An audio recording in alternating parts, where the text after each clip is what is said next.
Le ministère de la Défense a annoncé que la diaspora a préparé un certificat de collecte de fonds pour montrer leur soutien à l'armée. Un militant exhorte la jeunesse africaine à faire des sacrifices pour l'unité continentale.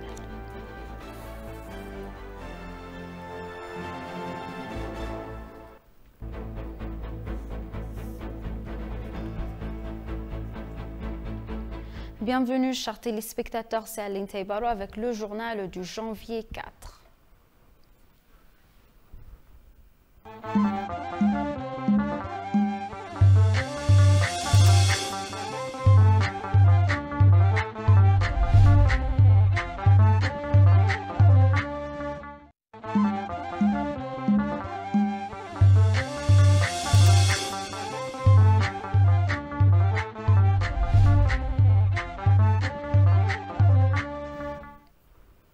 Le chef de la communauté sud-africaine, Lantata Lax, arrivé en Éthiopie, s'est entretenu avec le porte-parole du ministère des Affaires étrangères, l'ambassadeur Dina Mufti et des représentants du groupe de diplomates publics.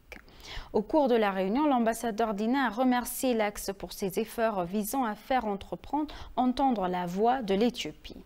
Young Lax a condamné à plusieurs reprises l'intervention étrangère en Éthiopie et a été fortement impliqué dans le mouvement #NoMore en Afrique du Sud. L'ambassadeur Dina a appelé les jeunes à poursuivre leur soutien à l'Éthiopie en usant de son influence. Il a déclaré que les jeunes doivent jouer un rôle de premier plan pour surmonter les défis auxquels l'Éthiopie est confrontée.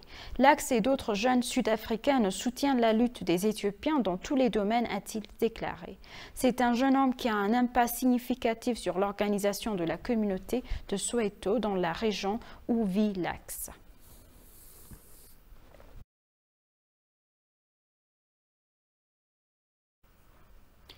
Des membres de la communauté de la diaspora éthiopienne récemment arrivés chez eux se sont rendus à Samara Afar pour une visite les zones touchées par la guerre de la région. La délégation est dirigée par le directeur général adjoint de l'agence de la diaspora éthiopienne. Conformément à l'appel de la nation à 1 million de diasporas et d'amis éthiopiens, beaucoup ont commencé à rentrer chez eux pour célébrer le Noël éthiopien au milieu de la campagne de propagande persistante des pays occidentaux.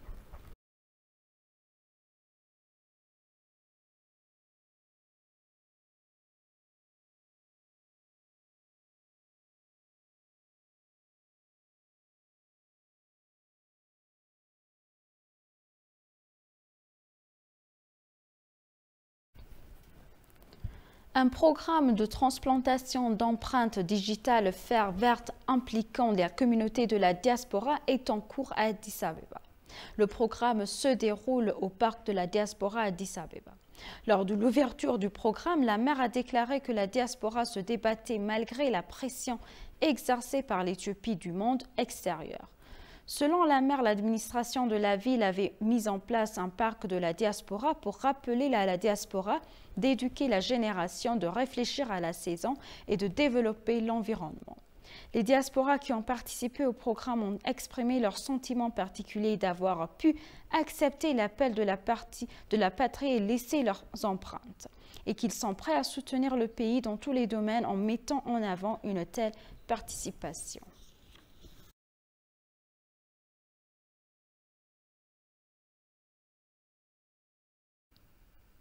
Le vice-président du secteur social de la région Seyu Makonnen a donné un communiqué de presse que les travaux sont en cours pour reconstruire les zones détruites par le groupe terroriste TPLF. Il a expliqué que les forces terroristes TPLF ont commis un crime énorme dans la région d'Amara en causant des problèmes humains, économiques et sociaux graves.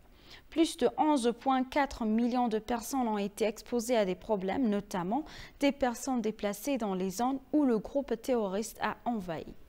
Il a été annoncé que les institutions qui fournissent des services à la population sont obligées de retourner là où elles étaient.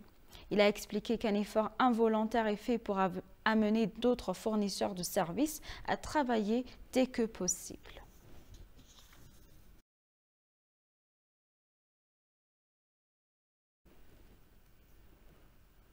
Le ministère de la Défense a annoncé que les membres de la diaspora ont préparé un programme de collecte de fonds pour montrer leur soutien à l'armée.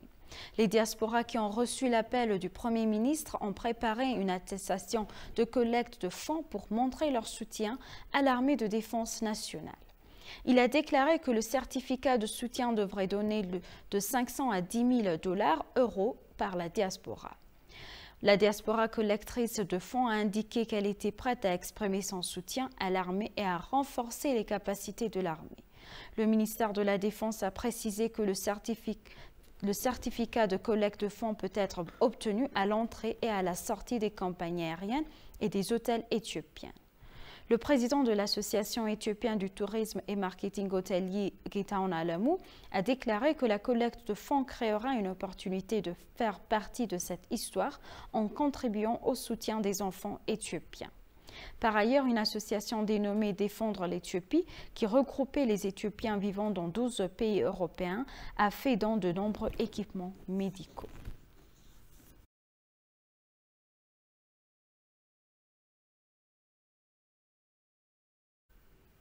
La ville de Lalibela, où se trouvent des églises rupestres d'Éthiopie, accueille des invités de tous les pays pour célébrer Noël.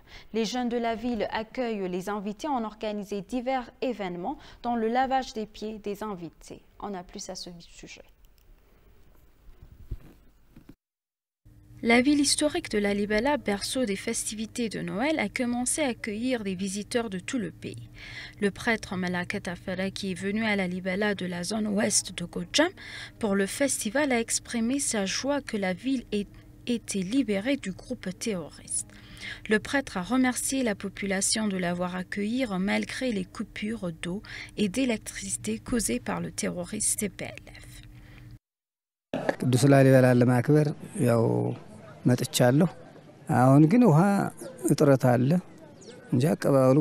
Les jeunes de Lalibela ont déclaré à ETV qu'ils sont prêts à recevoir des invités qui viennent en ville pour Noël. Les jeunes travaillent à nettoyer la ville. En particulier, avec ma coordination, nous avons rendu la ville propre et confortable pour les visiteurs. Parce que maintenant, nos invités commencent à entrer. Nous les accueillons en leur lavant les pieds et en servant de la nourriture. Nous servons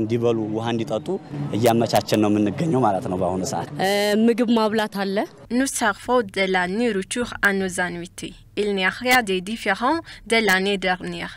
Nous accueillons simplement nos invités. Nous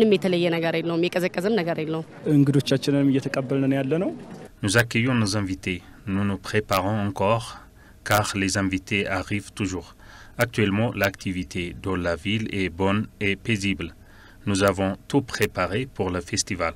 Nous accueillons nos invités et nous attendons leur arrivée avec impatience.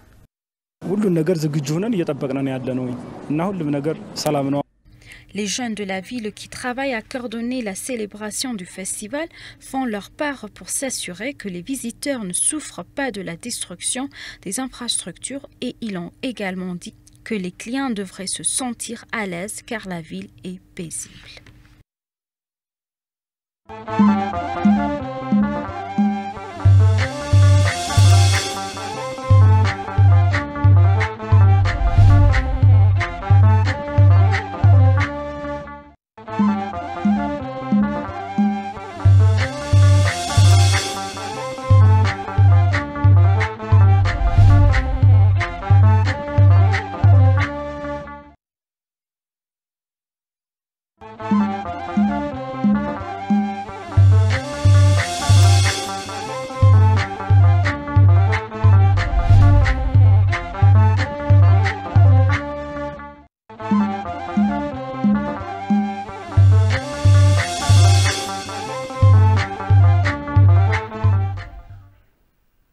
Le nouvel ambassadeur de Burundi, Willy Nyamtichwe, a remis une copie de sa lettre de nomination au vice-ministre des Affaires étrangères à l'ambassadeur Alamayo Sege. Lorsque l'ambassadeur a remis sa lettre de nomination, Burundi a déclaré qu'il travaillerait à renforcer son ancienne amitié avec l'Éthiopie. Il a déclaré que son pays condamne fermement l'influence étrangère indigne sur l'Éthiopie. Burundi a prouvé qu'il sera toujours aux côtés de l'Éthiopie. Aklaoum a déclaré qu'il avait trouvé Addis Abeba complètement paisible. L'ambassadeur adjoint a déclaré qu'au cours de son séjour en Éthiopie, il travaillera à la création d'une forte coopération entre les deux pays dans le domaine de l'économie et de l'éducation. L'ambassadeur Alamayo a mentionné que les relations entre les deux pays doivent être renforcées et se rapprocher de cela. Le nouvel ambassadeur du Sénégal, Mohamed Lamine Diaw, a remis la copie de sa lettre de nomination au ministre des Affaires étrangères. L'ambassadeur Alamayo a déclaré que le Sénégal et l'Éthiopie sont des deux pays avec des relations diplomatiques solides et a déclaré qu'il devrait se concentrer sur des domaines qui profiteront au peuple des deux pays.